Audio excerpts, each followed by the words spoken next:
Capitolul 7. O zi la Castori. În timp ce cei doi băieți vorbeau pe șoptite în spate, amândouă fetele strigară deodată, "Vai!" și se opriră. "Măcăleandrul!" strigă Lucy. "Măcăleandrul s-a dus!" Așa era, dispăruse. "Și acum ce facem?" spuse Edmund, aruncându-i lui Peter o privire care însemna, "Ce ți-am spus eu?" "Sst! Priviți!" spuse Susan. "Ce?" întrebă Peter. "Se mișcă ceva printre copacii aceia. Spre stânga!" Își încordară privirile cât putură de tare și niciunul dintre ei nu se simți în largul lui. "Iarăși se mișcă!" spuse în curând Susan. "Am văzut și eu de data asta," spuse Peter. "E încă acolo. Tocmai s-a dus după copacul acela mare." "Ce?" întrebă Lucy, străduindu-se foarte tare să nu pară agitată. "Orice ar fi se ferește de noi," spuse Peter. "E ceva ce nu vrea să fie văzut." "Haideți acasă," spuse Susan. În clipa aceea, fără ca vreunul să o spună cu glas tare, își dădură deodată seama cu toții de același lucru pe care îl șoptise Edmund la urechea lui Peter la sfârșitul capitolului trecut. Erau pierduți. "Cum arată?" întrebă Lucy. "E un fel de animal," spuse Susan. Și îndată strigă, "Priviți, repede, acolo!" Acum îl văzură cu toții. O față îmblănită, cu mustăți care îi privea de sub copac. Dar de data aceasta nu se mai dădu înapoi imediat. În schimb își puse lăbuța la bot, așa cum își duc oamenii degetul la buze când îți atrag atenția să nu faci zgomot. Și apoi iar dispăru. Copiii încremeniră ținându-și răsuflarea. O clipă mai târziu, o arătare ciudată ieși de după copac și se uită peste tot dintr-o ochire ca și cum i-ar fi fost teamă că este urmărit, spuse "Sst!", le făcu semn să vină alături de el în partea mai deasă a pădurii și iar dispăru. "Știu ce e," zise Peter. "I-am văzut coada. Vrea să mergem cu el," spuse Edmund. "Și ne avertizează să nu facem zgomot." "Știu," zise Peter. "Problema e mergem orba. Ce zici, Lu?" "Cred că e un castor de treabă," spuse Lucy. "Bine, dar de unde știi?" interveni Edmund. "Să nu ne asumăm riscul totuși?" întrebă Susan. "Vreau să spun că n-are rost să stăm pironiți aici și apoi simt că vreau să mănânc." În clipa aceea, castorul își ții iarăși capul de după copac și semnaliză cu toată seriozitatea spre ei. "Haideți," zise Peter, "să încercăm. Țineți-vă strâns unul de altul. Ar trebui să putem înfrunta un castor dacă acesta se dovedește a ne fi dușman." Copiii se strânseră unul într-altul, înaintară până la copac și apoi trecură de el, iar dincolo, desigur, de dură de castor. Dar acesta tot se mai retrăgea, șoptindu-le cu o voce răgușită din fundul gâtlejului. "Mai departe, înaintați, uite aici, afară nu suntem în siguranță." Numai când i-a dus la un loc întunecos unde creșteau 4 copaci atât de aproape unul de altul încât li se întâlneau crengile, iar sub picioare se putea vedea pământul negru cafeniu și acele de pin, pentru că zăpada nu avusese loc să cadă acolo, ei da, atunci începu castorul să le vorbească.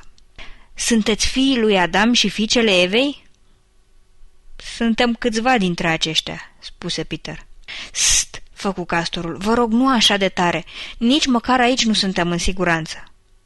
"Dar de cine ți-e așa de teamă?" întrebă Peter. "Doar nu mai este nimeni în afară de noi." "Mai sunt copacii," șopti castorul. "Ei ascultă întotdeauna. Cei mai mulți se află de partea noastră, dar mai sunt și copaci care ne trădează în favoarea ei. Știți la cine mă refer?" zise el, clătinând din cap de câteva ori. "Dacă e vorba de cine cu cine ține, noi de unde să știm că ne ești prieten?" întrebă Edmund. "N-a vrut să fie nepoliticos, domnule castor," adăugă Peter, "dar știți, noi nu suntem din partea locului." Așa-i, spuse castorul. "Iată dovada mea." Spunând aceasta, le întinse un mic obiect alb. Toți se uitară mirați, până când Lucy spuse, "Da, desigur, este Batista, cea pe care i-am dat-o bietului domn Tumnus." "Așa e," spuse castorul, "bietul de el. Zvonul arestului a ajuns la el înainte de a se și petrece, așa că mi-a încredințat asta. Mi-a spus că dacă îi se va întâmpla ceva, trebuie să vă ies în cale și să vă duc la..." Aici vocea castorului se cufundă în tăcere și el mai clătină doar din cap o dată sau de 2 ori. Apoi, după ce făcu semne copiilor să stea cât mai aproape de el, așa încât fețele le erau efectiv gâdilate de mustățile lui, adăugăm mare șoaptă. "Se spune că Aslan este pe drum. Poate că a și sosit." Ei, acum se petrecu un lucru foarte ciudat.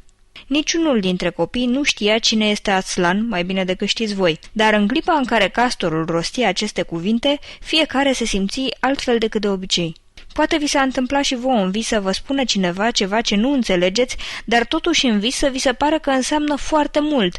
Fiecare are un sens îngrozitor care transformă tot visul în coșmar, fiecare un sens minunat, prea frumos ca să-l exprimi în cuvinte, ceea ce înfrumusețează întregul vis atât de tare, încât vi-l aduceți aminte toată viața și vă doriți mereu să vă mai aflați în visul acela. Așa era și acum. La auzul numelui lui Aslan, fiecare copil simți cum tresare ceva în interiorul său. Edmund a avut o senzație de groază misterioasă. Peter se simți brusc curajos și dornic de aventură. Susan simți cum un miros delicios și o senzație ciudată pluteau parcă în preajmăi, iar Lucy a avut o senzație pe care o aveți atunci când vă treziți dimineața și vă dați seama că tocmai începe vacanța sau că e începutul verii.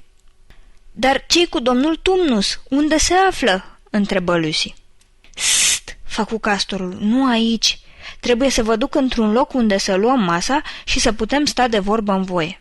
Niciunuia în afară de Edmund nu-i venea greu să se încreadă în Castor acum și toți, inclusiv Edmund, fură bucuroși să audă cuvântul masă.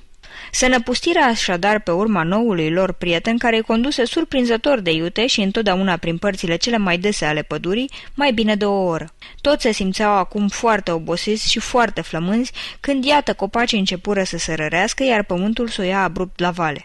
Un minut mai târziu ieșiră la cer deschis, soarele încă mai strălucea, și se treziră în fața unei priveliști minunate. Se aflau pe muchia unei pante abrupte și înguste, la poalele căreia curgea, adică ar fi curs dacă nu ar fi fost înghețat, un râu destul de lat. Jos, chiar în dreptul lor, fusese construit un dig de-a curmezișul râului. Și când îl văzură, își amintiră deodată că, bineînțeles, castorii își fac întotdeauna baraje și erau siguri că domnul Castor îl făcuse pe acesta. Mai observară și expresia modestă pe care o luase acum figura lui, expresia aceea pe care o au și oamenii când vizitezi o grădină amenajată de ei, ori citești o povestire scrisă de ei. Așa că ceea ce avea să spună Susan era o chestiune de politețe obișnuită. Ce baraj minunat! De data aceasta, domnul Castor nu mai zise st, ci un fleac și nici măcar nu-i terminat. Mai sus de baraj se afla ceea ce ar fi trebuit să fie un lac adânc, dar acum era desigur o suprafață netedă de gheață verde închis. Iar mai jos de baraj, mult mai jos, era tot gheață, numai că în loc să fie netede, încremenise în formele ondulate și învolburate în care curgea apa în momentul în care dăduse înghețul. Iar acolo unde apa se revărsase peste baraj, acum se afla un perete sclipitor de țurțuri, ca și cum acea latură a barajului ar fi fost acoperită peste tot cu flori și cu nunițe și festoane din zahărul cel mai pur. Și chiar în mijloc, înspre partea de sus a barajului, se afla o căsuță nostimă având mai mult forma unui stup enorm, iar într-o gaură din acoperiș ieșea fum, așa încât acum, atunci când îl vedeai, mai ales dacă erai flămând, te gândeai imediat la mâncare gătită și ți se făcea și mai foame. Cam asta remarcaseră și ceilalți, dar Edmund mai observă un lucru. Puțin mai în josul râului era un alt râu mai mic, care curgea de-a lungul unei văi înguste pentru a se vărsa în acesta. Și plimbându-și privirile de-a lungul văii, Edmund observă două delușoare și fu aproape sigur că acelea erau dealurile pe care îi le arătase vrăjitoarea albă înainte de a se despărți la felinar cu câteva zile în urmă. Și deci, gândi el, între ele ar trebui să fie palatul, la cel mult o milă depărtare. Se mai gândi la rahatul cel delicios și la perspectiva de a fi rege. Mă întreb cum o să-i cadă asta lui Peter, își zise, și capul îi se umplu de idei oribile. Iată-ne ajunși, zise domnul Castor. Se pare că doamna Castor ne așteaptă. Am să vă conduc, dar să fiți atenți să nu alunecați. Partea de sus a barajului era destul de lată ca să poată merge pe ea, deși nu era prea plăcut pentru oameni, fiindcă era acoperită cu zăpadă și, deși bazinul înghețat era de o parte a barajului la același nivel cu aceasta, de cealaltă parte era o diferență mare de nivel. Pe acest teren, domnul Castor îi conduse în șir indian până la mijloc, de unde puteau privi la distanță atât în susul cât și în josul râului. Și când ajunseră drept în mijloc, se pomeniră chiar la ușa casei. Am ajuns, doamnă Castor," zise domnul Castor. I-am găsit. Uite-i pe fiii și pe fiicele lui Adam și Eva." Intrară cu toții. Primul lucru pe care îl sesiză Lucy fu un fel de huruit, iar primul lucru pe care îl văzu fu o castoriță bătrână cu înfățișare blândă, care stătea într-un colț cu un fir de ață în gură și lucra cu spor la mașina de cusut, dinspre care venea sunetul acela. Se opri din lucru și se ridică de cum intrară copiii. Iată-vă, în sfârșit, zise ridicându-și amândouă labele bătrâne și zbârcite. În sfârșit, ca să vezi, să ajung să trăiesc o zi ca aceasta. Cartofii la fiert, ceainicul cântă și poate, domnule Castor, ne aduci și niște pește." Sigur că da," spuse domnul Castor și ieși din casă. Peter se duse și el. Și o luă de-a curmezișul bazinului înghețat spre locul unde avea o gaură mică și înghețată pe care o menținea deschisă cu ajutorul toporiștei. Luară o găleată cu ei. Domnul Castor se așeză tăcut la marginea găurii, nu părea să-l deranjeze că era așa de rece, se uită lung în ea, își băgă laba brusc înăuntru și cât ai zice pește, trase afară o frumusețe de păstrăv. Repetă operațiunea până obținură o cantitate bună de pește.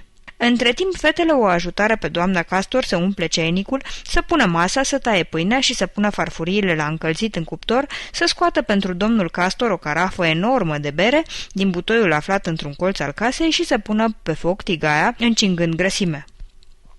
Lucy se gândi că familia de Castor avea o căsuță tare confortabilă, deși nu semăna deloc cu grota domnului Tumnus. N-aveau cărți și tablouri, iar în loc de paturi aveau niște priciuri fixate în perete ca pe vapor. Din tavan atârnau șunci și cununi de ceapă, iar de-a lungul pereților erau înșirate cizme de cauciuc și haine de ploaie, toporiști și clești, hârlețe și mistrii și lucruri pentru transportat mortar, undițe și plase de pescuit și saci. Iar fața de masă întinsă era foarte curată, dar foarte aspră. Tocmai când tigaia a început să sfârie plăcut, intrară Peter și domnul Castor cu peștele pe care domnul Castor îl deschisese deja cu cuțitul și îl curățase în aer liber. Vă puteți închipui ce bine mirosea peștele proaspăt prins în timp ce îl prăjeau și ce-și mai doreau copiii flămâni să fie gata mai repede și mai ales cât de tare li s-a întețit foamea până când să zică doamna Castor, suntem aproape gata. Susan scursese cartofii și pe urmă îi pusese la loc în oala goală ca să se zvânte pe marginea plitei, în timp ce Lucy o ajuta pe doamna Castor să servească păstărvul, așa încât peste câteva minute fiecare își trăgea taburetul. Toate taburetele din familia Castorilor erau cu 3 picioare, în afară de balansoarul făcut special pentru doamna Castor aflat în apropierea șemineului, pregătindu-se să savureze momentul. Pentru copii mai era și o cană mare cu lapte gras. Domnul Castor se menținea pe bere, iar la mijlocul mesei se afla un calup mare de unt galben ispititor, din care își lua fiecare atât cât voia să pună pe cartofi. Copiii se gândeau, și pe bună dreptate, că nimic nu-i mai grozav decât peștele bun de apă dulce dacă îl mănânce atunci când cu o jumătate de oră în urmă era încă viu, iar din tigaie a fost scos abia de o jumătate de minut. Și după ce au terminat peștele, doamna Castor a scos pe neașteptate din cuptor o ruladă formidabilă cu marmeladă de portocale aburindă și în același timp puse iar ceainicul pe foc, astfel încât atunci când au terminat rulada cu marmeladă, ceaiul era gata și numai bun să fie turnat. Și când fiecare și-a primit ceașca de ceai, își împinseră taburetele înapoi pentru a se rezema de perete și scoaseră un oftat adânc de mulțumire. Și acum, spuse domnul Castor, împingând cana goală de bere și trăgându-și ceașca de ceai spre el, dacă așteptați puțin să-mi aprind pipa și să o pornesc să ardă bine, după aceea putem trece la treabă. Iar ninge, adăugă aruncându-și privirile pe fereastră. Cu atât mai bine, asta înseamnă că nu vom avea vizitatori. Și dacă s-a întâmplat să vă urmărească cineva, nici nu va găsi vreo urmă.